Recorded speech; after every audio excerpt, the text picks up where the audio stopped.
கோடை விடுமுறை மற்றும் வார விடுமுறை தினத்தையொட்டி திருப்பத்தூர் மாவட்டம் ஏலகிரி மலையில் ஏராளமான சுற்றுலா பயணிகள் குவிந்ததால் கொண்டை ஊசி வளைவில் போக்குவரத்து நெரிசல் ஏற்பட்டு வாகனங்கள் ஒன்றன் பின் ஒன்றாக அணிவகுத்து நிற்கின்றனர். இது தொடர்பான கூடுதல் விவரங்களோடு இணைகிறார் எமது செய்தியாளர் நித்யானந்தன். வணக்கம். இந்த போக்குவரத்தை சரி செய்வதற்கான பணி நடைபெற்று வருகிறதா? விவரங்கள். கண்டிப்பாக. அதாவது திருப்பத்தூர் மாவட்டத்துல ஏலகிரியின் ஊட்டி என்று அழைக்கப்படும் ஏலகிரி மலை தமிழ்நாட்டின் முக்கிய சுற்றுலா தலமாக ஒன்றாக விளங்கி வருகிறது. இங்க பார்த்தோம்னா அரசு மற்றும் தனியார் சுற்றுலா தலங்கள் மற்றும் சுற்றுலா பயணிகளை கவரும் வகையில் உள்ளன. இங்க பார்த்தோம்னா வெளி மாவட்டங்களில் மட்டுமிருந்து வெளி மாநிலங்களில் இருந்து ஏராளமான மக்கள் செல்கின்றனர்.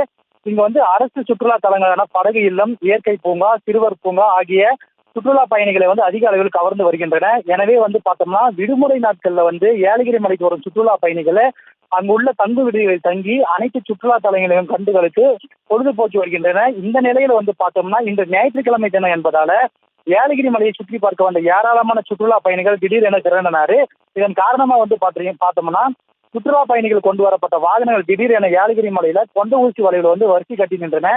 இதன் காரணமா பார்த்தோம்னா சுமார் அரை மணி நேரம் போக்குவரத்து பாதிக்கப்பட்டது. மேலும் பார்த்தோம்னா இந்த சுற்றுலா பயணிகளே கொஞ்ச நேரம் சிறிது நேரம் போராட்டத்துக்கு பிறகு அந்த வாகனங்களை எடுத்து சென்றது குறிப்பிடத்தக்கது.